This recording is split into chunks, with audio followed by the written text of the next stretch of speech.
I see a lot of people talking about Tank Davis and this whole Mayweather promotion situation, and basically how, people say that Mayweather Promotions, Floyd and Leonard Ellaby, they have been holding Gervonta Tank Davis back, and they're happy to see Gervonta Tank Davis leave so maybe he can fight some of these big names or whatever and whatnot. And I have to remind people, it's not that simple. As far as Mayweather Promotions and Gervonta Tank Davis, from a business standpoint, from a residual standpoint, from a personally invested standpoint, they've done an excellent job with Gervonta Tank Davis. They managed to make Gervonta Tank Davis one of the top 3 most marketable fighters in boxing. How did they fail him? So people might say, yeah, bad decisions and, the kind of people that he's fighting and this, that, and they're holding him back. If that's where they can get a fighter when they're holding them back, then I hate to see when they let somebody off the leash. That's something you got to think about. So people got to watch what they say, okay? If that's where they got Gervonta Tank Davis with so-called holding him back, then that's a hell of a promotional company. I'm just saying, that's a hell of a promotional company. But Mayweather Promotions has helped Gervonta Tank Davis out a lot. A lot of people are not going to say that. A lot of people who talk about this situation, they're not even Gervonta Tank Davis fans. They use it as an opportunity to jump on this ship to try to talk shit about Mayweather Promotions. Well, when in all actuality, they don't like Gervonta Tank Davis in general. So it doesn't matter if he went someplace else and took on these fights and took on that fight. It doesn't matter. The criticism never stopped. Just like I said, if it never stopped with Roy Jones and it never stopped from Floyd, if it never stopped from Ali to every legend that there was, what makes you think that it's going to start now? And that's what Leonard Ellaby is talking about in this post right here. It's no secret that black athletes are held to a different standard. That's no secret. And that's part of the reason why I took the position that I took on Gervonta Tank Davis. But let me finish up on Mayweather Promotions, okay? A lot of people talk about Floyd be stealing Gervonta Tank Davis shine and all that stuff. Man, you guys don't remember Gervonta Tank Davis when he first came out. Gervonta Tank Davis had a hard time in front of the camera. He couldn't speak well. That's a fact. The reason why he does so good in front of the camera right now is because of Floyd media training him. So a lot of times Floyd had to speak for Gervonta Tank Davis because he didn't have the media training that he needed. He's a lot better at speaking in front of the camera now, but it used to be like pulling teeth. Floyd had to do that for Gervonta Tank Davis. That's what people seem to forget. Go watch Gervonta Tank Davis shit when he first came out and him talking in front of a camera.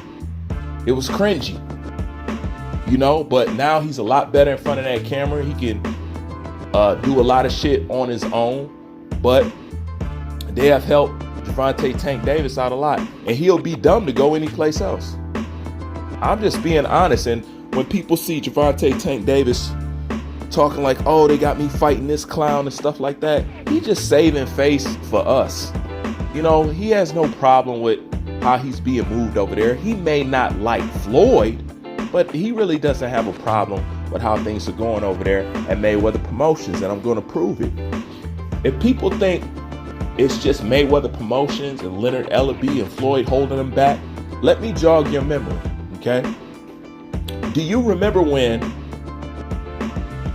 Floyd and Gervonta Davis got into it? Gervonta Davis released some kind of tweets on Twitter basically saying Floyd was jealous of him or something. He said some shit that he ended up deleting, just like he ended up deleting the whole what he said about Rolly Romero and they wanted me to fight this clown and this is my last fight, just like he deleted that. When he went out there and he said what he said about Floyd, do you remember what Floyd did when he found out he said those things? The next time Floyd got in front of the media, what did Floyd say? What did he say? He said, you know what? I'm ready to make that Lomachenko versus Gervonta Tank Davis fight next. I know you guys remember that when they got into it. Okay? And when Gervonta Tank Davis found out That's what he said. What did Gervonta Tank Davis tell the media? I'm not ready for that fight yet. So this is what you got to ask yourself. If it's Mayweather Promotions are the only ones that's holding Tank back, and maybe when he leaves Mayweather Promotions, he'll get these big names, then how come when he had an opportunity where Floyd wanted to match him up with the quote-unquote big name, Vasily Lomachenko, how come Gervonta Tank Davis turned that fight away? And ask yourself, why did Floyd use that as some kind of disciplinary act against Gervonta Tank Davis? It lets you know within itself that it's not just Mayweather Promotions holding Tank back. Tank had an opportunity to fight Vasily Lomachenko, and Floyd was ready to make that fight. Tank didn't want it, and Floyd knew Tank didn't want it. And Floyd was being somewhat spiteful by doing it, but it lets you know that part of him being held back, as some people say, part of him not taking on these big names, as some people say, it's not just Mayweather Promotions by itself, it's Gervonta Tank Davis too. So don't be fooled in thinking that he's just being held back by Mayweather Promotions. It's a lie. They had to build Tank within his limitations. They've been building Tank. And the reason why I took a different position on it, because of what Leonard Ellaby said right here. The black fighters are held to a different standard, meaning I've been recognized that you can put him out here against all the top fighters. They're going to find a way to discredit anything that he has done. The same as Floyd. The same as Floyd. They'll find anything just to discredit this guy. So why would I take and rush my fighter out here to take on these risky fights when you, the boxing public, have no plans on giving him fucking credit? That's why I talk about double standard. That's why I talk about treating fighters different from other fighters because you feel whatever on some personal shit other than boxing. This is the result of it. And in a result of that, I took a different position on Gervonta Tank Davis. You want to know why? Because maybe if people would show half the attention and half the criticism that they have for Gervonta Tank Davis and put that shit on Ryan Garcia, maybe Ryan Garcia wouldn't be fighting who he's fighting right now. Look who he's fighting now. Do you hear anybody crying?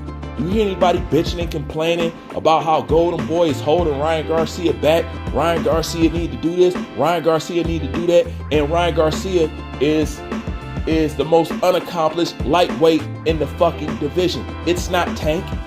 Tank is at the top. And y'all talking all the shit. Yet you have Ryan Garcia still pulling off little stunts like this. And there's not even half the criticism or half the fucking concern. That's what Leonard Ellaby mean by this tweet. Why would I move my fighter in favor of what you say, what you want, when number one, you have no plans on giving him credit, and number two, you allow other people, the so-called top fighter or pound for pound fighters of the world, fight people coming off a loss. You got Ryan Garcia taking up all these fucking soft touches.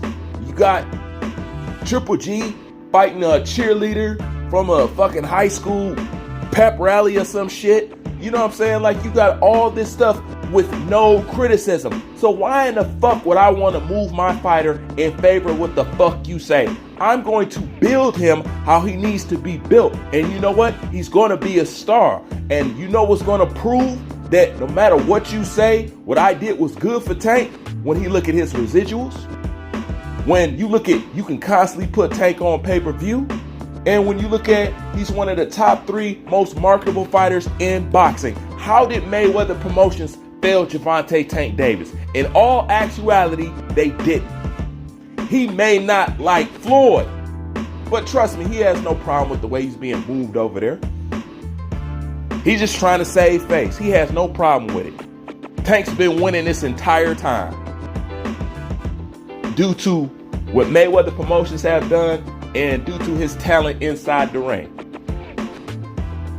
But I actually do agree with the way they've been moving him, because when I look at the results, I'm looking at the results. They have done a good job. Now, if you're a boxing fan, you may have a different position on it, and that's understandable. But I'm not talking about from the pleasure center. You know, I'm talking about from just doing business with Tank and what they have delivered to Tank. Now, on the other hand, at the same time, Tank is the most exciting fighter in boxing. Everybody loves Tank. Mike Tyson loves Tank. All the celebrities love Tank because you guaranteed a knockout and you want to see his fights. Believe it or not, pretty much no matter who he fights. Now, let me ask you a question. Why is that so illegal for somebody like Gervonta Tank Davis? But it's totally cool when it comes to somebody like Canelo. Canelo fans don't give a fuck who he's fighting. They don't give a fuck if he's fighting somebody coming off a loss. They don't give a fuck about that. They just want to see him fight. Okay. Now, I'm not saying yay or nay to none of that, but what I'm saying is, why can't they do the same thing with Gervonta Tank Davis? If that's not a standard for your so-called number one pound-for-pound fighter, then why are you trying to make it a standard for Gervonta Tank Davis? Tank Davis ain't fought nobody coming off no fucking loss. All his fightings have been exciting. They haven't been boring. His last couple opponents was good opponents, not big names, but they were good opponents. So what's there really to take away? And the only thing left at the end of the day is the fucking double standard that y'all leave out there, which leaves window for people to do the same fucking thing that your fucking favorite fighter is doing, that you're trying to judge another fighter for fucking doing. This is why double standards and being biased fucks up boxing. Now that I connect that circle for you, do you see it a little bit more clearer now? Do you now understand why it's important to hold everybody to, because once we hold everybody to a standard, guess what? There's no running for nobody. There's no ducking for nobody. There's no franchise champion for nobody. Because we're all, as a boxing fan base, we're all on the same accord. We all want the same thing. Good fights, on time, quality matchups. But if you only going to apply it to this guy and criticize that guy, then that's how you get in the game. So let Gervonta Tank Davis do what you're allowing Ryan Garcia to do. You know? And he's still doing a better job. Just saying, if you have a problem with it, you need to have a problem with it all the way around. Not just pick and choose who you want to fuck with. But the truth of the matter is, Mayweather Promotions did deliver to Gervonta Tank Davis. And it's not just Mayweather Promotions, if you want to look at it this way, that's holding Tank back. Tank also has to be in agreement what's going on. And if that wasn't the case, when he had an opportunity to fight Lomachenko and get a good name on his resume, or whatever you want to call it, he didn't take the opportunity, which shows whatever the program is over there at Mayweather Promotions, Gervonta Davis has been down with it. And that's my thoughts on that, and I'm out.